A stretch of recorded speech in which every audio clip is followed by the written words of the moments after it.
Hola, bienvenidos a LF Sports. En el programa de hoy vamos a hablar de las grandes franquicias en la historia del deporte. Vamos a tocar los deportes más relevantes para nosotros aquí en México. Espero no dejar alguno fuera. Y no estoy hablando del mejor equipo, sino como franquicia. Déjenme explicarles a qué me refiero con esto. Por ejemplo, en el básquetbol de la NBA uno podría pensar que el mejor equipo en la historia son los Bulls de los 90 de Michael Jordan. Pero eso no los hace la mejor franquicia porque hay 80 años o 50 años de básquetbol. Y lo que me interesa es, a lo largo de ese tiempo, a lo largo de la historia del básquetbol, cuál ha sido el mejor equipo en la NBA, por ejemplo. Entonces, uno podría irse fácil a decir que es por el número de campeonatos, pero no es tan simple. Hay veces que sí es lo que distingue a un equipo claramente, pero es muy importante la consistencia y es importante los jugadores que dan. O sea, un equipo que domina ampliamente en un periodo de 10 años, pero en los otros 50 desaparece, no creo que tenga los méritos suficientes para ser considerada la mejor franquicia. Entonces vamos a empezar. Y vamos a empezar con un caso fácil, que son los Yankees de Nueva York en el béisbol de Grandes Ligas. Claramente son el mejor equipo que ha existido. Los Yankees tienen 27 títulos. Para que se den una idea de lo que esto representa, el segundo lugar en campeonato son los Cardenales de San Luis con 11. Los Yankees han participado en 40 series mundiales. Nadie ha jugado tantas como ellos. Han sido campeones en cada una de las décadas, excepto en los 80s y en la más reciente de los 2010. Tienen 19 campeonatos divisionales, la segunda mejor marca después de Atlanta, que tiene 20. Ningún equipo en la historia del béisbol de Grandes Ligas ha ganado tantos partidos como los Yankees, ni tiene un mejor porcentaje de ganados y perdidos que los Mulos de Manhattan. Incluso hubo una época de fines de los 40, principios de los 50 que ganaron 5 títulos de manera consecutiva. Los Yankees, no nada más eso, han jugado en ellos personajes como Babe Ruth, que todos lo conocemos, tal vez la figura más grande que ha existido en el béisbol. Ha estado DiMaggio, Mickey Mantle, Don Mattingly, Derek Jeter.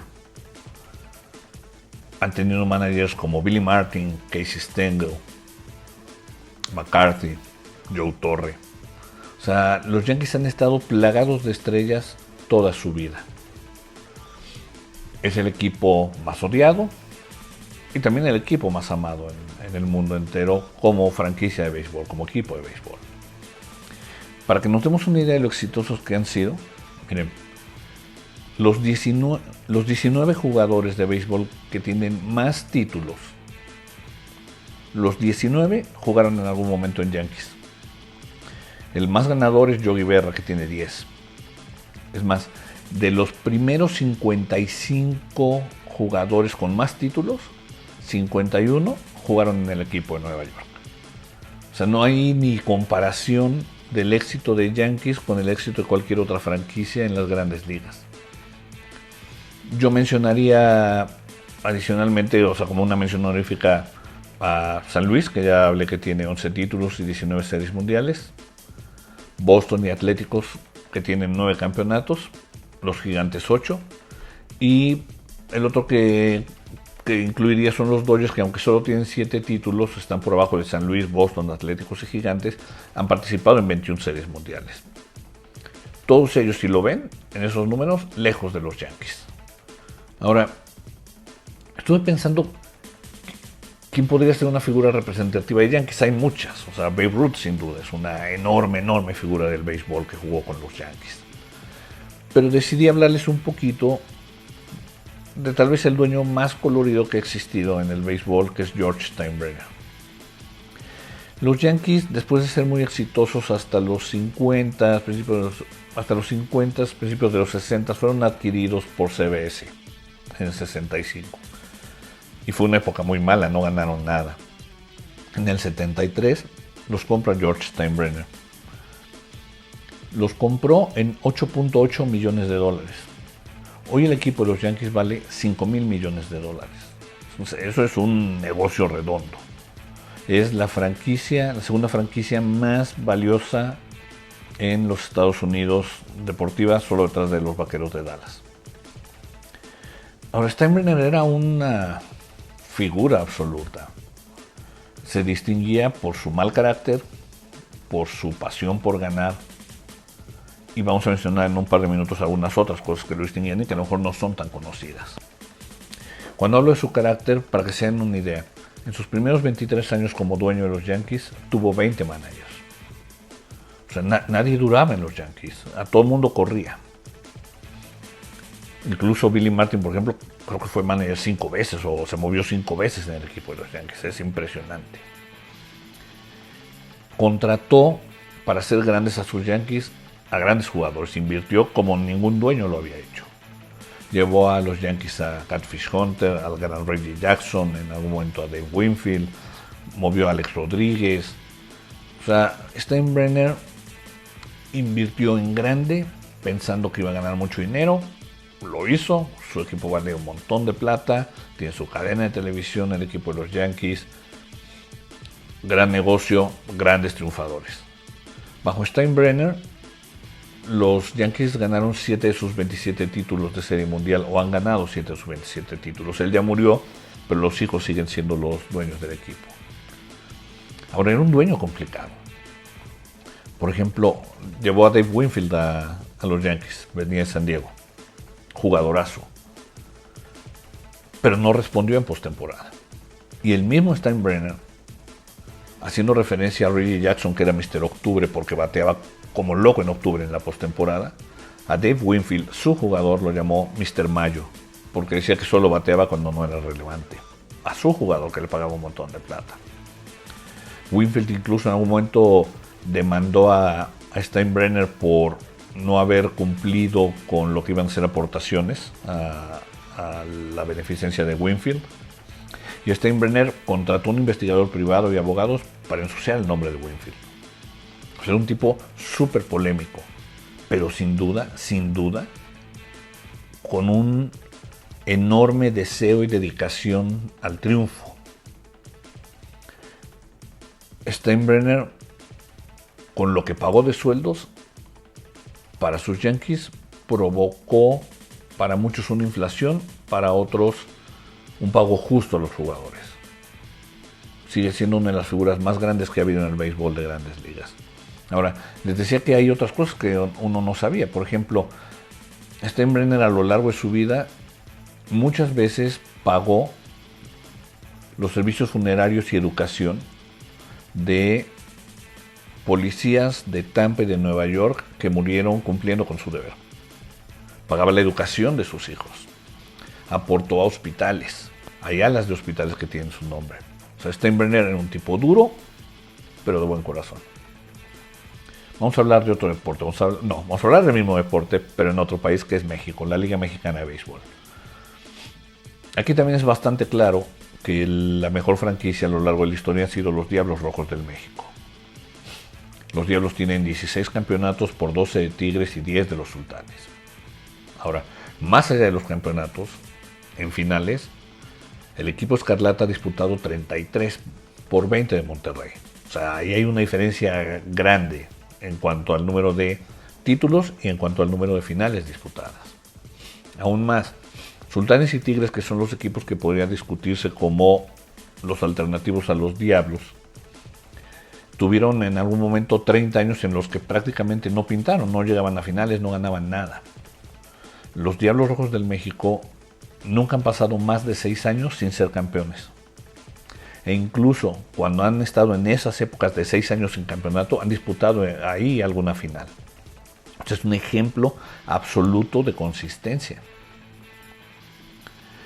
Ha tenido jugadores extraordinarios. Miguel Suárez, Pat Burke, el Zurdo Ortiz, el Calimán Robles, el Huevito Romo, Aurelio López, que después triunfaría con los Tigres de Detroit, Gainey, el Rayo Arredondo, Daniel Fernández, el Borrego Sandoval, por mencionar algunos, el Metralleta Ramírez, Elmer Descenso. O sea, Cuando uno piensa en los grandes jugadores de Liga Mexicana, invariablemente llega a los Diablos Rojos del México porque han sido el equipo más importante que hay. Estuve pensando quién podría ser una figura de los Diablos de la que valdría la pena hablar y decidí que es Benjamín Cananea Reyes. Pese a los grandes jugadores que ha habido en Diablos, Cananea para mí representa al México. Cananea fue el manager de este equipo y me parece el manager más importante que ha habido en México. No es el más ganado en Liga Mexicana, y está Lázaro Salazar, y en Liga Mexicana del Pacífico está un pasito atrás del Paquín Estrada, pero en la totalidad, o sea, entre las dos ligas, sin duda es Cananea. Cananea ya había ganado un título con Charros y ganó 5 más con los Diablos del México. En Liga Mexicana del Pacífico ganó 3 con los Naranjeros de Hermosillo, y las 2 primeras series del Caribe que ganó México fueron dirigidas por Benjamín Cananea Reyes. Ahora, yo recuerdo mucho verlo en el estadio. Yo siempre fui aficionado de Tigres, entonces me sentaba del lado de la tercera base, a donde llegaba Cananea Reyes corriendo. Su figura saliendo del dugout de los Dodgers, corriendo hacia el cajón de coach de tercera, donde todos le chiflábamos y le gritábamos cualquier cantidad de linduras, y él hasta parecía disfrutarlo. Esa figura sigue en mi mente y siempre seguirá en mi mente. Era un genio en el manejo del pitcher, un genio al momento de manejar a sus jugadores durante el partido. Era una situación rara porque, como aficionado de Tigres, y estoy seguro que así les pasará a muchos, lo odiabas, y lo odiabas porque le ganaban siempre a Tigres, y lo admirabas. Hoy ya con la madurez, con los años, cero odio, es pura admiración la que tengo hacia Benjamín Cananea Reyes, el mejor manager mexicano que ha existido. Ahora sí vamos a cambiar de deporte, vamos a hablar de fútbol y vamos a empezar con la Primera División de México. Sé que este va a ser un tanto polémico porque siempre el fútbol mexicano es polémico. Primero, considerar que la época profesional inicia en 1943, o sea, no estoy tomando campeonatos antes de eso. En cuanto a títulos, el equipo más ganador es el América, que tiene 13, Chivas 12 y Toluca, que a veces lo dejamos en el olvido, tiene 10. Si tomamos campeonatos más subcampeonatos, el América está un poco arriba del Guadalajara, tiene 23, por 21 de Chivas y 19 el Cruz Azul.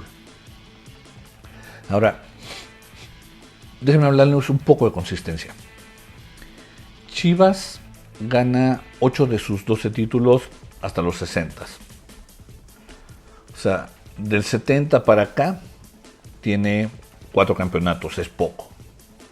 Cruz Azul llevaba 7 títulos hasta los 80 y de ahí ha ganado 1 en 40 años. El Toluca del 75 al 98 desapareció. El América, en la única década en la que no ganó desde los 60 fue la de los 90. Y aún así llegó a una final en ese entonces. Su sequía más larga han sido 13 años, nada que ver con los otros equipos. Ahora, lo que marca la diferencia de por qué el América es la franquicia más grande del fútbol mexicano no es solo los campeonatos que ganó de liga y subcampeonatos, que dijimos que ahí ha sido el más ganador. Es el equipo que ha hecho más puntos en la historia, el que tiene más goles a favor, el que tiene mejor diferencia de goleo. No solo es el que más títulos de liga ha ganado en México, también es el que más campeonatos de Copa tiene, con 6, y el que más campeonatos de la CONCACAF tiene, con 7. O sea, es el máximo ganador de ligas, de copas y de CONCACAF. De las 74 liguillas que se han jugado hasta el momento, 74, el América ha estado en 57. Nadie está cerca de eso. En algún momento jugó 16 liguillas consecutivas. Es el equipo que más veces ha sido superlíder, con 15 torneos en donde termina en la cima general. En torneos donde se juegan finales, que es de los 70 para acá, es el que más ha disputado con 18 y es el que más ha ganado con 12.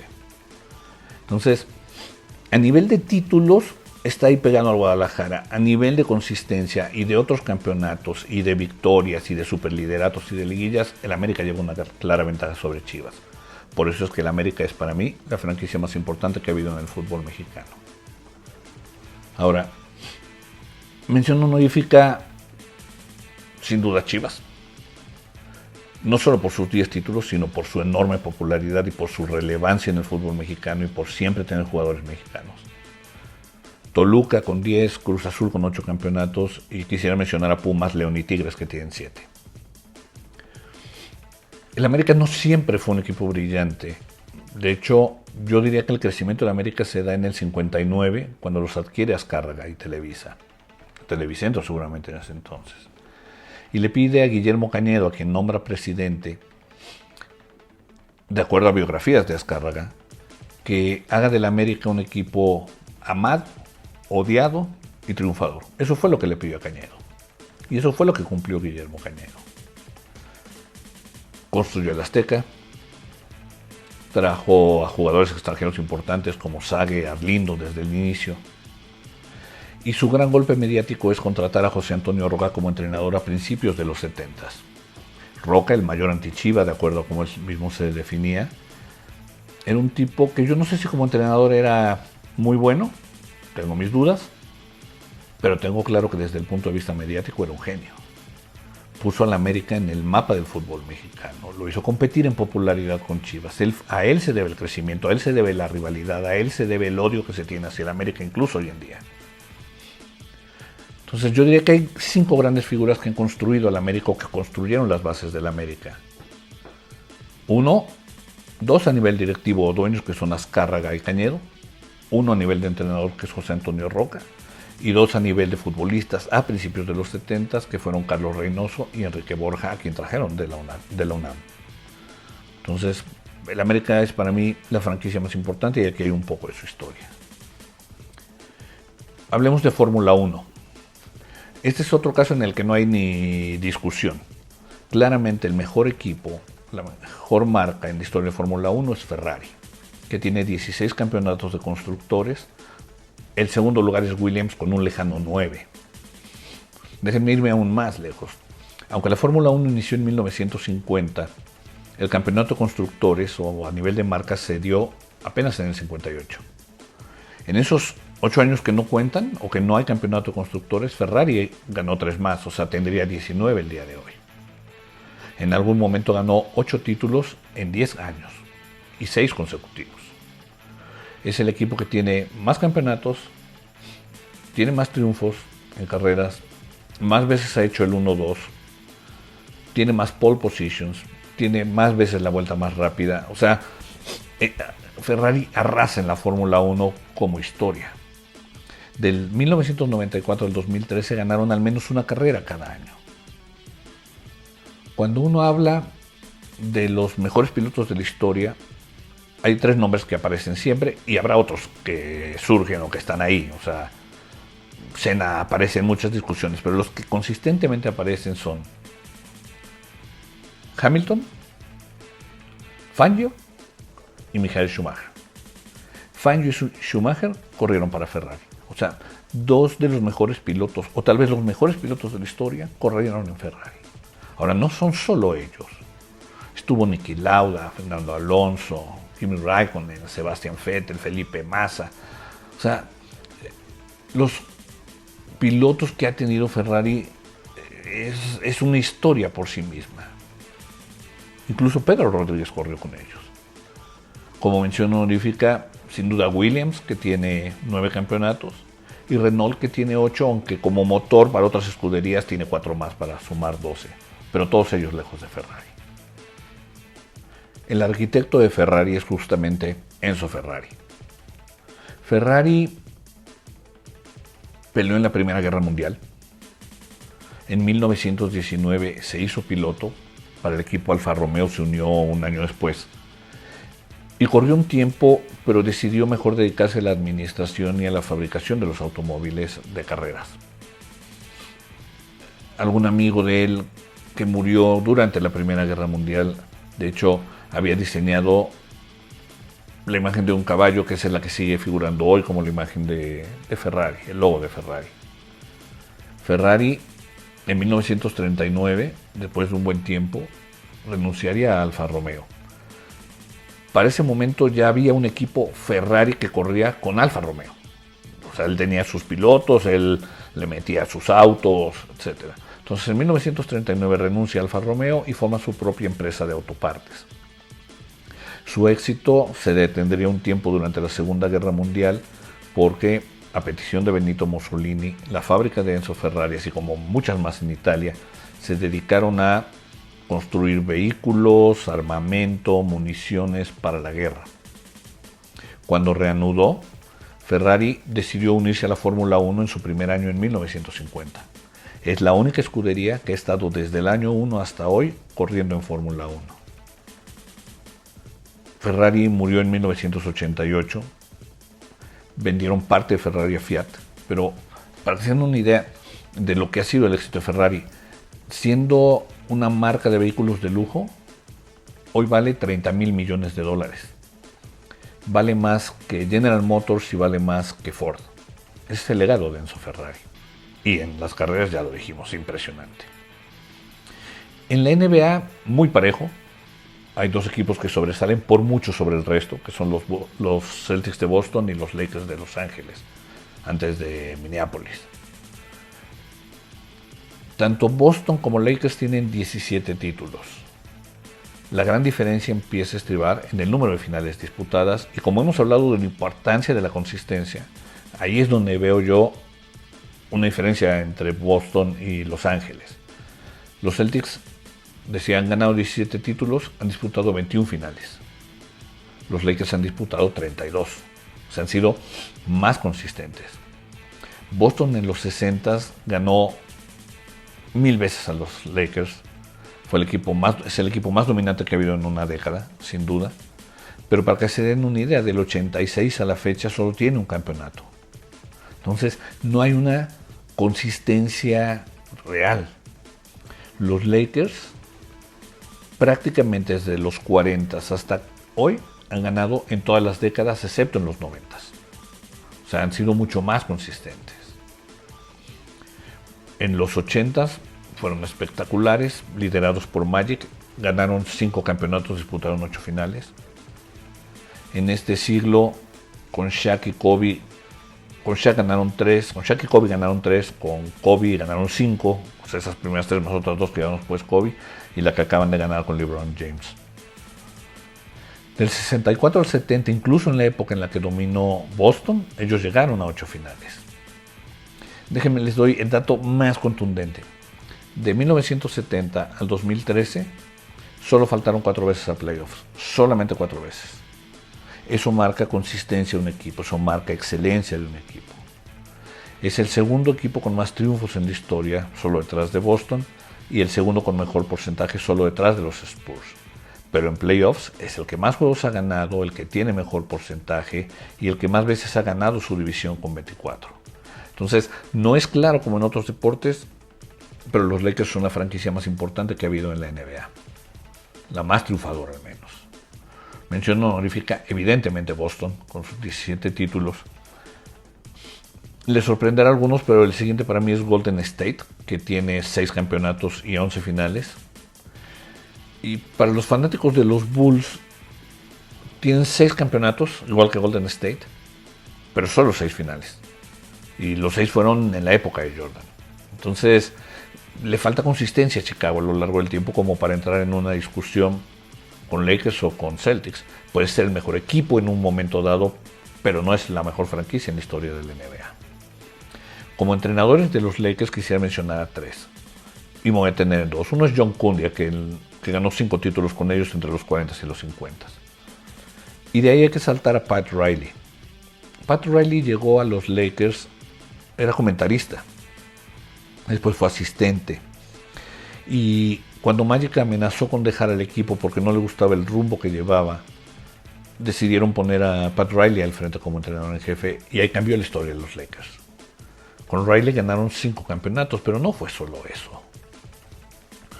Fue Hollywood. O sea, cambió el estilo de los Lakers a una forma de jugar de rompimientos rápidos, velocidad espectacular como no se había visto anteriormente. Tenía al genio del Magic, tenía a Karim, tenía a James Worthy. Pat Riley siempre vestido con sus trajes Armani, cabello relamido, elegante. O sea, era Hollywood, era todo un show los Lakers en los 80s. Y el otro coach que vale la pena mencionar, ganó 4 títulos Pat Riley, perdón. Y otro coach que vale la pena mencionar es Phil Jackson, que llega en los 2000 después de haber sido campeón con Chicago. Y con muchos comentarios en cuanto a si realmente era tan bueno o era por Jordan. Instauró con Shaq y Kobe la ofensiva del triángulo y ganó 3 campeonatos. Se fue un año, regresó, ya no estaba Shaq, y demostró que incluso sin Shaq podía ganar cuando llevó a los Lakers a otros 2 títulos con Kobe y con buenos jugadores, pero no del nivel de Shaq. Entonces, Phil Jackson ganó 5 títulos con los Lakers con diferentes esquemas, con diferentes formas de ver el básquetbol. Era un genio Phil Jackson en la cancha, en la duela. Voy a hablar de la NFL. La NFL es complicada de medir y decidí hacerlo en 2 épocas. Una es desde sus inicios hasta hoy y otra es la época del Super Bowl, porque son muy diferentes.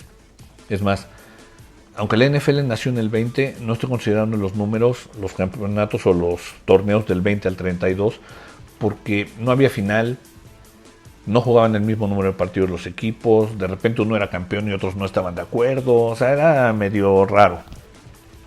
A partir del 32 se profesionaliza mucho más la NFL, se hace una liga más seria.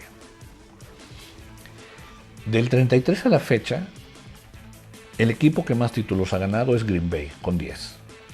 Le siguen los Osos de Chicago con 7 y los Gigantes de Nueva York con 7. Gigantes ha mostrado mucha consistencia con 20 finales disputadas desde el 33 a hoy.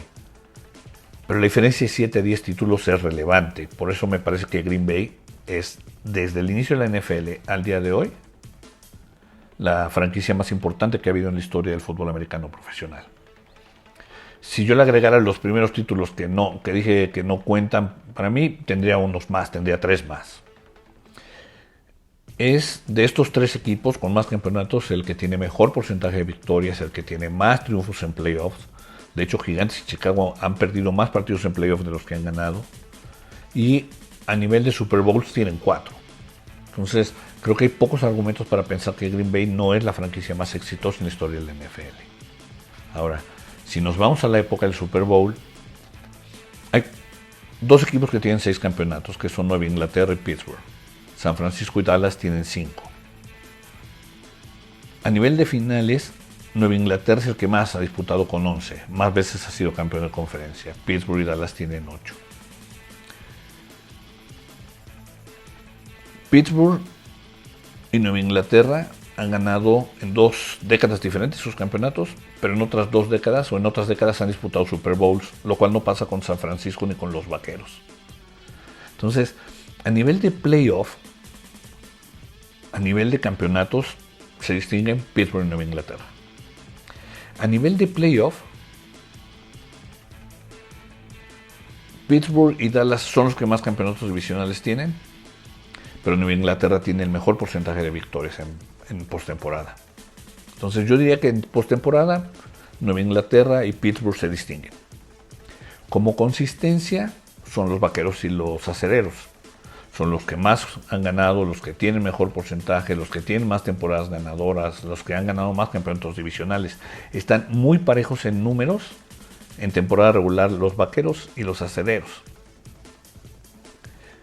Si yo considero ya playoffs y considero lo que es temporada regular, al estar los Acereros distinguiéndose en ambos, para mí son la franquicia más exitosa en la historia de la NFL de la época del Super Bowl, de los 50 años del Super Bowl. Por muy poquito sobre Nueva Inglaterra, por un poquito más sobre Dallas y por bastante más sobre San Francisco. Revisé algunos de los grandes jugadores que han tenido estos equipos y una comparación Green Bay-Pittsburgh, se los voy a comentar. O sea, a nivel de campeonatos, Green Bay tiene 13 por 6 de los Acereros. A nivel de finales disputadas, Green Bay ha jugado 18, Acereros 8. Cuando hablo de esto de Acereros es ya toda su vida, que no es mucho más joven que Green Bay, 7 años más joven. En Super Bowls ha ganado más Pittsburgh y ha ganado más veces el campeonato divisional. Los 2 equipos tienen más de un quarterback en los top 15 de la historia, o top 15 o 20 de la historia. Pittsburgh tiene a Terry Bradshaw de los 70s y tiene a Ben Roethlisberger. Green Bay tiene a Bart Starr, tiene a Brett Favre y tiene a Aaron Rodgers. En jugadores en el Salón de la Fama, Green Bay tiene 25, Pittsburgh tiene 20. Hace un año se nombró el equipo ideal, los 100 mejores jugadores en la historia de la NFL. Pittsburgh metió 6. Webster, Joe Green, Jack Ham, Jack Lambert, Mel Blount y Goodson. Imagínense nada más, de esos 6, 5 jugaban en los 50. O sea, 5 de los 100 mejores jugadores que ha habido en la historia de la NFL jugaron para Pittsburgh en una época que fue cuando ganaron 4 títulos. Eso es impresionante. También está Chuck Noll, por cierto, como entrenador. Green Bay tiene 5 jugadores. Tiene a Don Hudson, tiene a Brett Favre, tiene a Forrest Gregg, tiene a Clark Hubbard y tiene a Reggie White. Y tiene a 2 coaches que son Lambeau y Lombardi. Reggie White fue muy exitoso en Filadelfia, pero también en Green Bay, por eso lo estoy incluyendo aquí. Entonces, 2 grandes equipos, 2 grandes historias, grandes jugadores. Para cerrar, vamos a hablar del fútbol mundial. Y me voy a concentrar en Europa, que es donde sabemos que se ha jugado siempre el mejor nivel de fútbol. Aunque haya quien piense que en Sudamérica el siglo pasado, la verdad es que en Europa siempre, durante 80 años, se ha jugado el mejor nivel de fútbol, 60 años. La marca que para mí pone al Madrid por encima de los demás, al Real Madrid, son los títulos de Champions, donde tiene 13. Lo siguen el Milán con 7, Liverpool con 6, Barcelona y Bayern tiene 5. O sea, hay mucha diferencia en Champions ganadas. En victorias aún más. El Real Madrid ha ganado 262 partidos de Champions por 125 del Milán.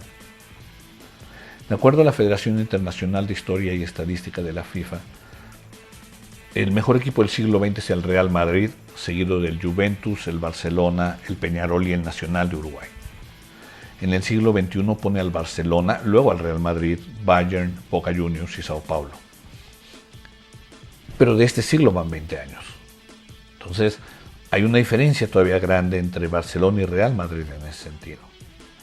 En ligas, la Juventus ha ganado más que el Real Madrid, ha ganado 36 por 34 en los merengues. Pero la diferencia está en la Champions, donde se enfrentan los mejores de Europa. Y ahí es donde me parece que el Real Madrid deja pocas dudas de ser la franquicia más importante en la historia del fútbol mundial. Si pensamos en los goleadores que ha tenido el Madrid, está Cristiano Ronaldo, Raúl, Di Stéfano, Puskás, Hugo Sánchez, Paco Gento, o sea, es una maravilla. Y eso es a nivel de goleadores. Si toman otras posiciones está Zidane, está Hierro, está Pirri, está Iker Casillas, Ramos, realmente ha sido fenomenal lo que ha tenido el Real Madrid. Sin embargo, la figura que decidí que representa mejor al madridismo no es ningún jugador, sino es Santiago Bernabéu.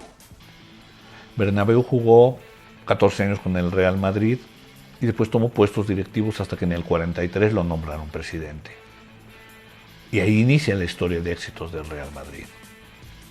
Más allá de los números, él construyó el Estadio Chamartín, que después se convertiría en el Santiago Bernabéu que hoy conocemos, y también construyó la Ciudad Deportiva.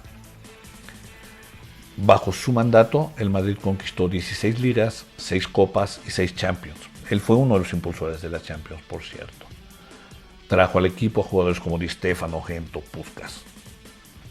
No conformándose con eso, el Real Madrid, que también compite en el básquetbol, bajo el mandato de Bernabéu conquistó 19 ligas de España y 6 copas europeas.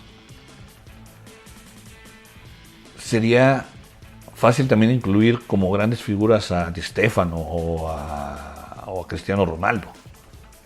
Pero sin duda, Santiago Bernabéu es la figura más representativa del madridismo en su historia. Y eso es todo lo que tenemos hoy en el F Sports. Espero que les haya gustado el programa. Síganos, por favor déjenme sus comentarios, si les gusta denle like, es muy importante para nosotros. Hablemos. Muchas gracias por haber estado aquí, hasta luego.